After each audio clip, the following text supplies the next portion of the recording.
离婚分完财产第2天，我出车祸失忆了。后来裴素找到我，他说如果我不每天发疯，复婚也是可以的。我有着冰淇淋，勺子愣住了，好半天才开口，不了吧。我其实只拿钱也行的。陈文文醒来时，发现自己的闺蜜乔棉正满脸愁容地看着她。乔棉安慰她，告诉她即使离婚了，也要照顾好自己，不要再为了孩子和裴素打官司，因为那没有意义，也赢不了。陈文文感到困惑，她问裴素是谁。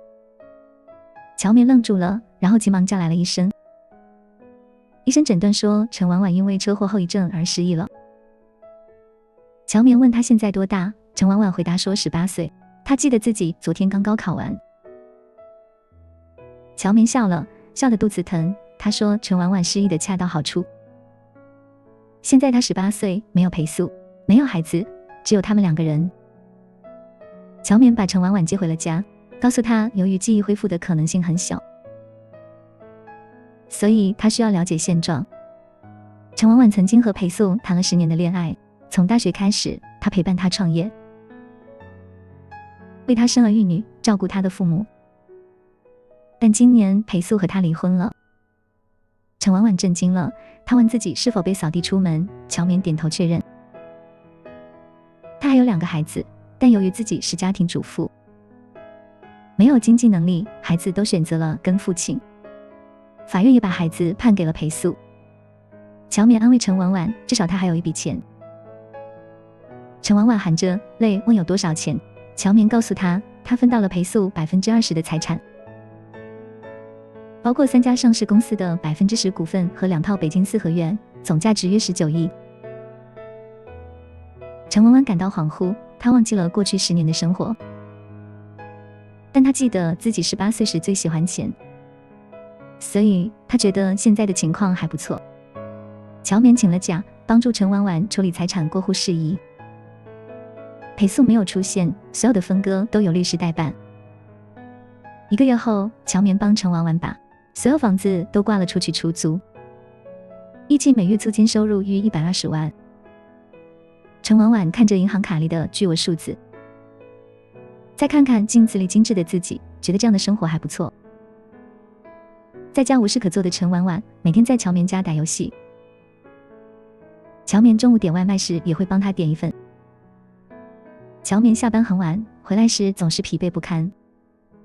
陈婉婉放下游戏机，帮她按摩肩膀，她的手法很好，似乎是肌肉记忆。乔棉休息够了，开始抱怨裴素的不是，说陈婉婉刚毕业就给她免费打工，还要照顾她生病的母亲。乔棉责怪陈婉婉没有出息，任由他们欺负。陈婉婉感到委屈，她只记得乔棉。乔棉和陈婉婉是在福利院一起长大的，乔棉一直照顾着陈婉婉。他们一起长大，乔棉帮助她学习，鼓励她努力。尽管陈婉婉没有考上乔棉的大学，但乔棉一直支持她。陈婉婉后来去了上海，开始了新的生活。乔棉总是后悔让我去上海，她说如果我没去上海，就不会遇到裴素。我打断她的话，说如果没有遇到裴素，我就不会得到那19亿。乔棉叉着腰问我，钱和我这10年哪个更重要？我试探着回答说钱更重要。乔棉恨铁不成钢地告诉我，我才是最重要的。如果不开心，再多的钱也没用。他还庆幸我失忆了，否则万一我想不开做傻事，那些钱又有什么用？我开玩笑说可以用来买一块好墓地，乔棉被我气笑了，让我别胡说。乔棉一直很有能力，现在是一家跨国公司的总经理，月薪高达40万。但他工作很忙，有时需要出差，又不放心我一个人在家，所以他总是带着我。后来他觉得既然去哪里都要带着我，何必浪费自己的钱，于是他让我成为了他的助理。我对这份工作并不陌生，因为我这几个月看了10几本关于霸道总裁和助理的小说。第1天上班，我穿着职业装，信心满满。我为乔棉泡咖啡，整理资料，忙前忙后。乔棉看我这么努力，最后笑着让我别忙了，给了我一个表格，让我跟着阿月学习，慢慢来。我开始了我的工作生涯。每天我跟着乔棉上下班，我的工作不多，下班也早。乔棉的工作很多，我总是在休息室等他。后来乔棉看到我用手机看课程，他认真地问我是否想要学习，我说我想学。我失忆了，工作上什么都不懂，几乎都是从头开始。每次做得不好都会感到失落。乔棉一直是我的目标，我也想像他那样游刃有余。后来乔棉给我报了一个班，我每天下班后都会去上课，学习项目管理和办公软件应用。我记了2本笔记，才有所领悟。课程结束后，乔棉又让我去学财务会计。我学了1年，终于明白了工作的真谛，也开始得心应手。1年后，乔棉开始让我跟着安月一起谈项目。安月比我小3岁，是项目经理，性格非常好。他很照顾我，他给我买了冰淇淋，我吃得很开心。安月说我看起来像个孩子，我告诉他我其实有2个孩子了。安月不相信，因为我们在一起工作1年多。她从未见过我的丈夫，我告诉她我离婚了。安月说我看起来像个少女，我笑着说实际上我是少妇。安月很惊讶，我也不相信，我明明才刚高考完，怎么就29了？但这2年我保养得很好，看起来确实年轻。我刚离婚时状态并不好，但金钱确实能养人。出院后，乔棉带我做护肤，还给我报了格斗班。我什么都听乔棉的，他说格斗，我就不学跆拳道。家里请了保姆做营养餐，我的身体越来越好。因为失忆没有烦恼，有钱又不用上班，还能吃能睡，那几个月我的头发都变厚了。这1年多，我过得很开心，忘记了那些乱七八糟的记忆。18岁的我干干净净，没有压力的学习各种知识，而乔棉永远在背后支持我，引导我。但也许是上天看我太舒坦了。那天安月带我去谈合作时，我们遇到了一个男人。安月那天有一个保密的会议，我不能参加。他把我留在楼下的咖啡店，让我边吃冰淇淋边看书。当我看书时，感觉到有人在注视我。我抬头看到一个穿着西装、眉头紧锁的男人。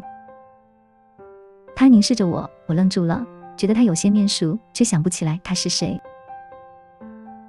安月开完会后，我拿着提前买好的咖啡去找他。当我们与那个男人擦肩而过时，我听到他说：“装不认识吗？”这句话让我困惑，我没在意，继续出门。那人也跟着出来，陈婉婉，见面连个招呼都不打吗？我回头，安月也回头。安月看到那男人笑了笑，裴总好久不见。裴素没有理会安月，只是盯着我。我小声问安月，他是裴素吗？是啊，裴氏集团的总裁，你认识他？好像是我前夫。安月愣住了，看看我又看看裴素。裴素盯着我，我伸出手，你好。裴素没有握手。他看着我，眼神中带着轻蔑和戏谑。陈婉婉，我小看你了，我以为你是个好妈妈。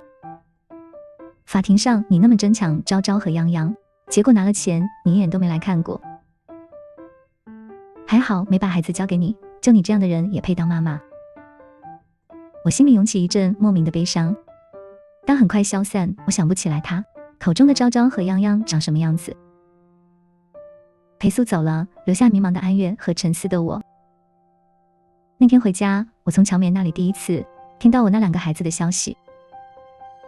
他们俩都很聪明，但那时候裴素创业，你也忙，生完孩子就回公司上班了。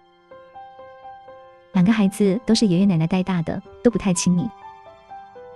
你离婚的时候本来能拿50%的婚内财产的，但你跟裴素签了协议，你只拿20%财产。但裴素要立下字据，不能再婚，要保证所有财产都给2个孩子。乔棉叹了口气，抱住我，婉婉啊，你不要想起来好不好？我们就这么开开心心的多好啊！我认真点点头。好，我也不想想起来。不过如果周末你想看看就去看看吧，总是不见也不可能，我到时候陪着你，谁也欺负不了你。我抬头看着乔棉点点头。其实不见也没关系，我确实已经忘了。就是刚提起来的时候心里有些难过，现在反而没什么感觉了。只不过有一些好奇他们长什么样子。那天乔棉陪着我，裴素打开门的时候看见乔棉蹙起了眉。他大约不喜欢乔棉，当然乔棉更不喜欢他。裴素让我进去，却想把乔棉堵在门外。我吓一跳，立马跑了出去，跟在乔棉身后。我其实是有点怕裴素。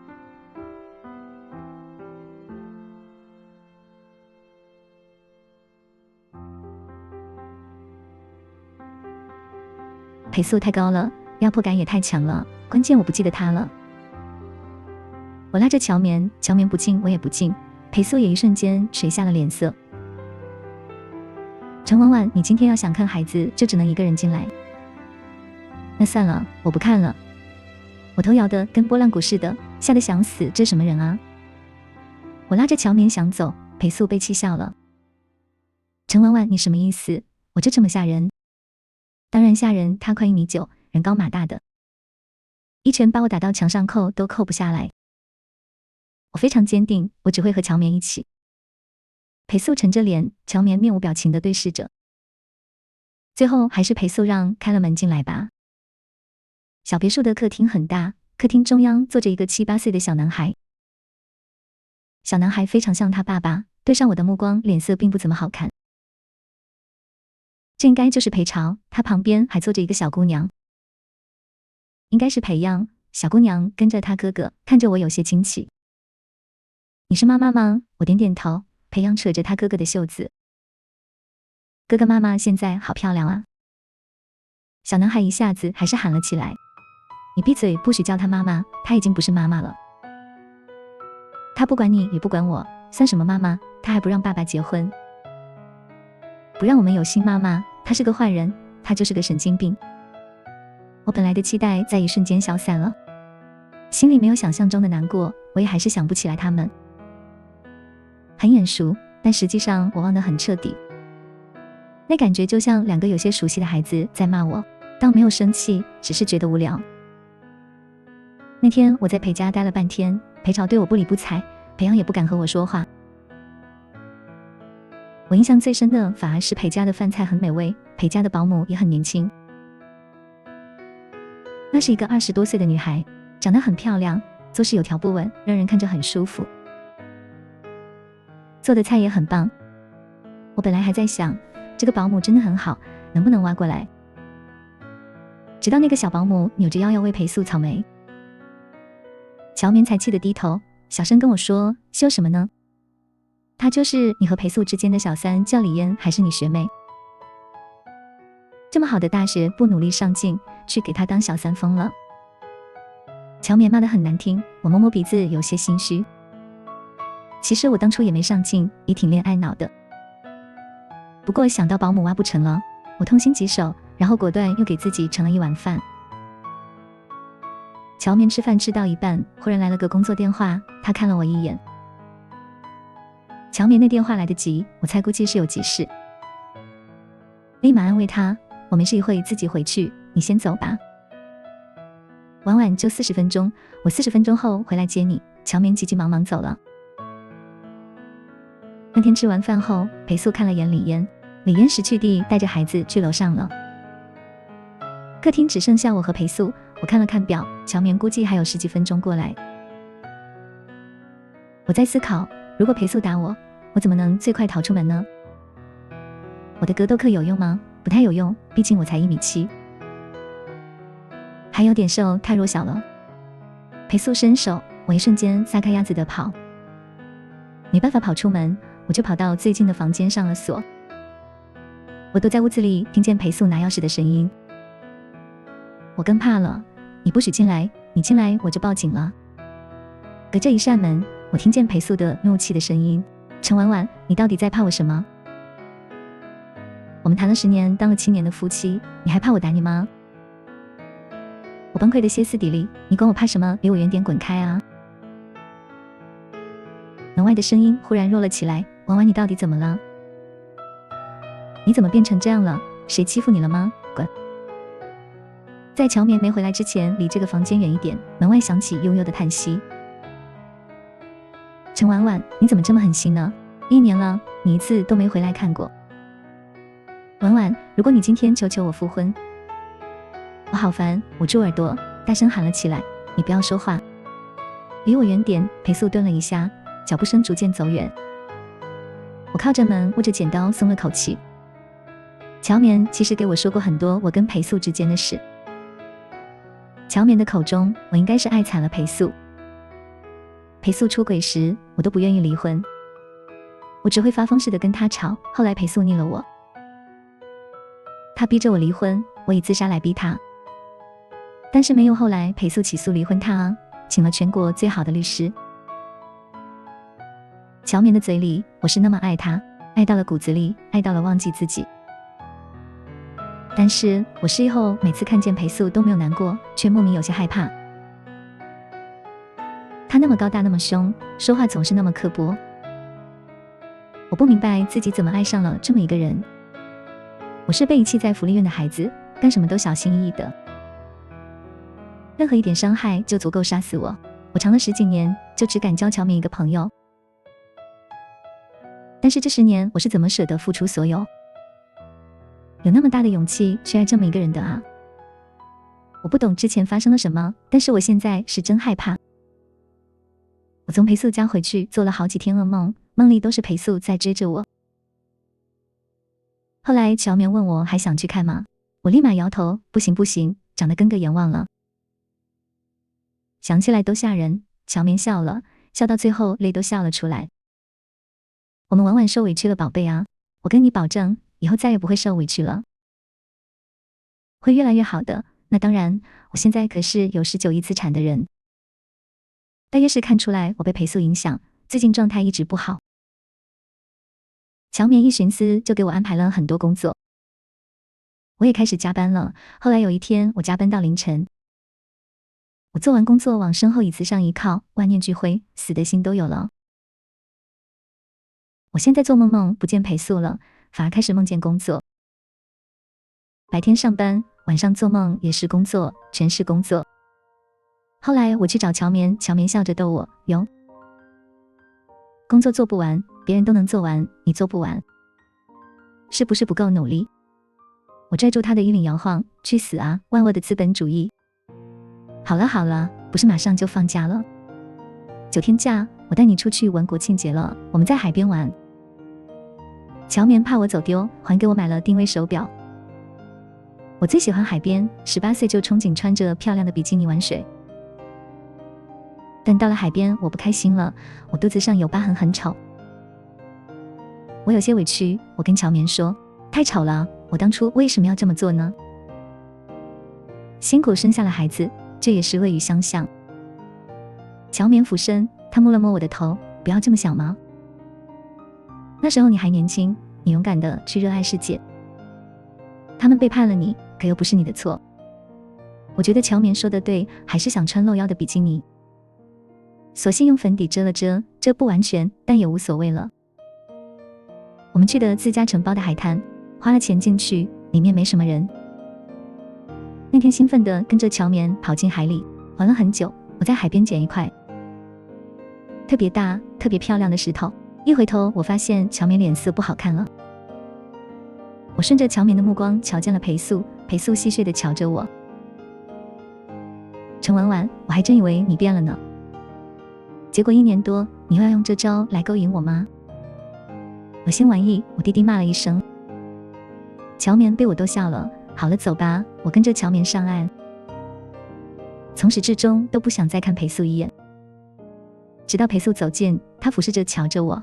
我那天我不知道怎么想的，我不怕了，可是我很生气，凭什么是这么一个人辜负我？我抬头冲他笑了笑，你怎么也在这？裴素瞧着我低声道，你忘了这片海滩本来就是我的。四周人不多，乔棉下意识想带我离开，却被我挣开了。我勾手，裴素低头摸上了我的腰，他的目光流连过我的身体。我笑着瞧着他，他越凑越近，离得最近的时候，我一石头砸在了裴素头上。裴素没反应过来，没站稳被我一脚踹了到裆部，蹬了下去。我抱着石头就砸他，一下两下，砸得很重，全是照脑袋砸的。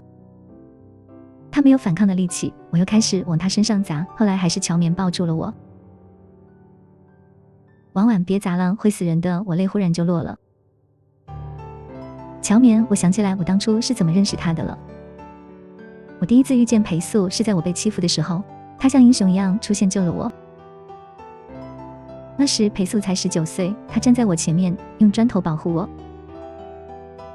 之后我主动追求他，我们在冬天里相爱了。他曾经告诉我，如果有人欺负我，就拿砖头砸回去。在秋风中，我问他，如果将来他欺负我怎么办？他说我会原谅他，因为他爱我。现在裴素满头是血，却对我笑了。他说我害怕他是因为忘记了过去，他以为我会和他回家重新开始。乔棉听到这话，声音颤抖地叫我。我冷笑着又砸了他一下，告诉他我恨他一个好的前夫应该像死了一样，永远不要出现在我面前。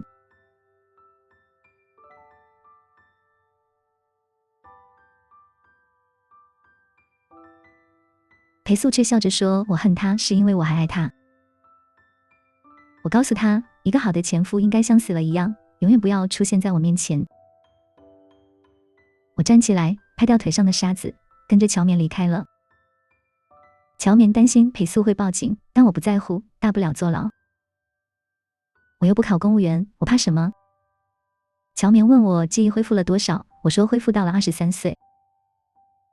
那时候的我非常勇敢，因为裴素生意失败，追债的人威胁我们的孩子。我为了保护孩子，拿着电棒和菜刀，没有人敢靠近我。国庆后，我继续在工作岗位上勤勤恳恳。乔棉观察了我几个月，终于放心了，又开始压榨我。有一天，我加班到凌晨2点，抱怨乔棉不把我当人看。乔棉说，既然我来当社畜，就别指望他把我当人看。我就像地狱里的怨鬼，游荡在公司的各个角落。裴素经常来堵我，有时候带着孩子。当我再次看到昭昭时，我感到惊奇。我走近他，告诉他我曾抱着他，他那么小，我总是舍不得放开他。昭昭生气地甩开我的手，说不会原谅我。泱泱拉着我的衣袖叫我妈妈。我告诉他，妈妈爱他，但他可以随时来找我。但我已经有了自己的选择，不能回去了。裴素沉默着，他头上缠着绷带，脸上还有我砸的伤痕。他想握我的手，但我避开了。他问我为什么能忘记一切，我说因为我命好。我乐意去他的裴素，他也配欺负我。我终于受不了了，决定反抗。我坚决要求乔棉按时下班。乔棉看着我疲惫的样子，笑出声。他认真地告诉我，我很优秀。这让我回想起小时候他对我的夸奖。我乐了一会儿，然后抱住他的肩膀，请求他带我早点下班，别再给我压力。乔棉叹了口气，告诉我项目还没结束，我们还得努力。我恨得咬牙，心里暗骂乔扒皮。经过1个多月的忙碌，我们终于完成了最大的项目，也快到年底了。我和乔棉放松下来，开始享受每天上午10点上班，下午5点下班的生活。我们懒散地活着，下班后买菜做饭。之前一直是保姆做饭，现在我们自己也开始尝试。一个人做饭是苦差事，当2个人一起做就变得休闲了。我们在阳台上支起小桌子，吃完饭再来2杯气泡水兑清酒，这样的日子最舒服。公司离家很近，有时候我们懒得开车，散步回家也行。但有一天，我从公司下楼遇到了喝醉的裴素。乔棉给李嫣打了个电话，她很快就来了。李嫣笑着跟我打招呼，邀请我再去她家吃饭。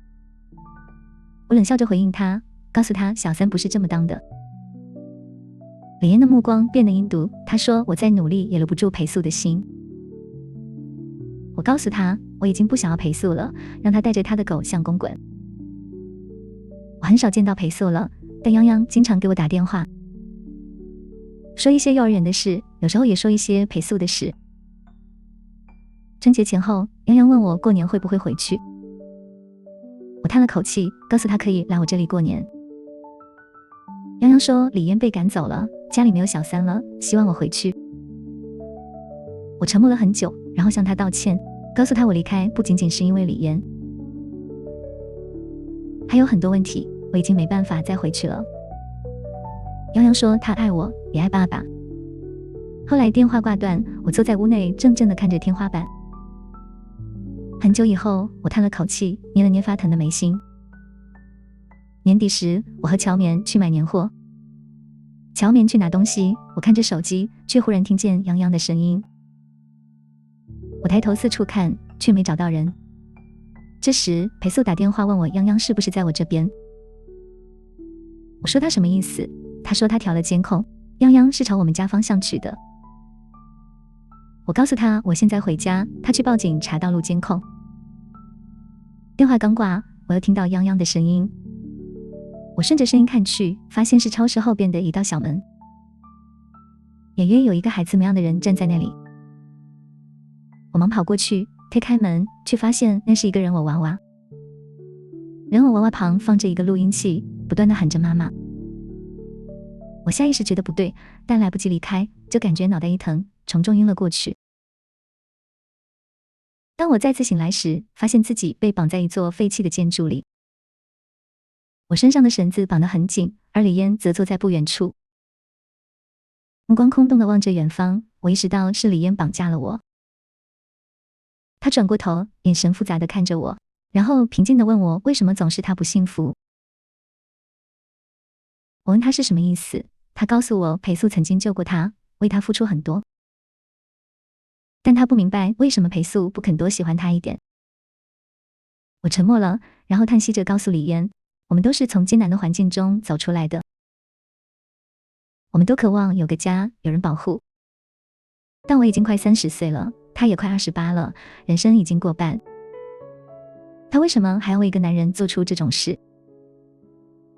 李嫣说他和我不一样，他一无所有，不依靠裴素。他不知道他这10年算什么。我告诉他那就算他也倒霉。李嫣怔住了，然后笑了。他回忆起他曾经的梦想是成为航天员，去看看世界之外。我告诉他我的梦想是跟着乔棉混吃等死。李嫣很久没说话，直到夕阳西下，我痴迷地看着光亮的地方。光消失了，他才回头开口说，我已经很久没有这么平和地和他说过话了。我没说话，看着远方夜幕降临，城市亮起了灯光，风很大，吹乱了李嫣的发丝。后来我听见裴素给他打电话，他接了电话，却又把手机从高楼丢了下去。他走到我身边坐下，说他这些年其实也不是为了钱，就是喜欢有人能抱抱他。他从小就一个人呆着，看着别人被父母接走，被拥入怀中。他问我活着又有什么意思？我不同意他的看法，他笑了起来，说他活得好累。他回忆起大学时我曾保护他，给他温暖。他请求我解开绳子，抱着他睡会儿。我沉默着，李嫣没等到我回复，发了一会呆。后来绳子被解开了，李嫣很快睡着了。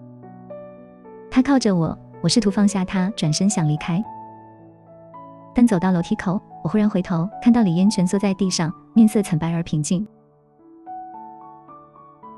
我意识到不对，跑回去问他是不是吃了什么东西。我那天背着李嫣往下跑，6层楼，我把她背下去后几乎快虚脱了。我不敢停，背着她就往附近的街区跑。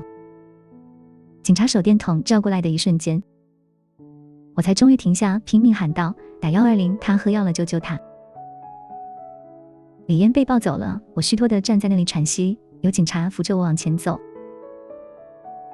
直到很久以后，我抬头发现乔棉和裴素都跑过来了。裴素恳求我跟他回家，说泱泱被吓到了，吵着要见我。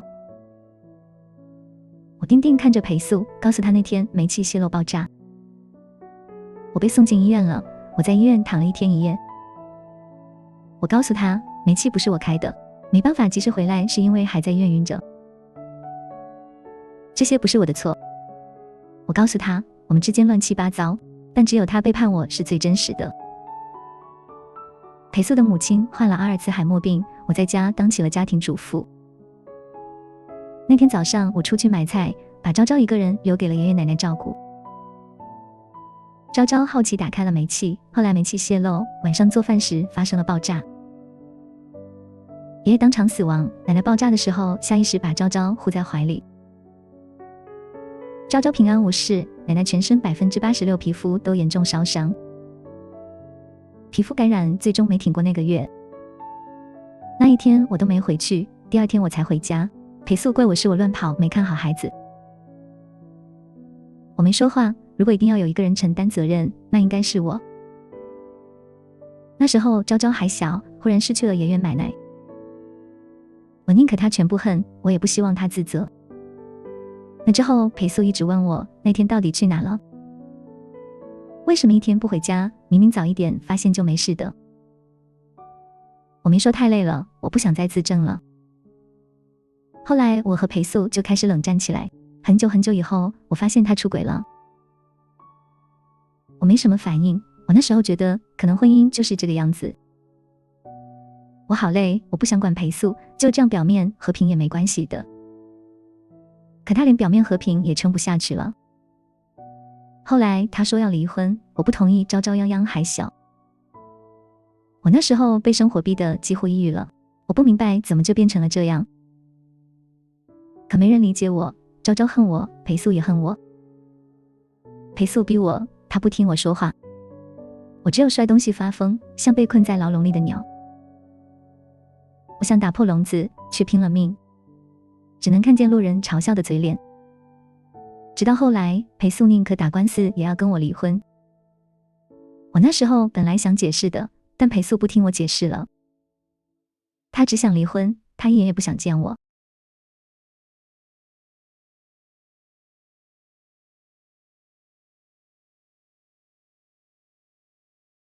而现在该结束了。那天为什么没回去？因为连日忙碌低血糖。我抱着泱泱在超市门口晕倒了。我在医院睡了1天1夜。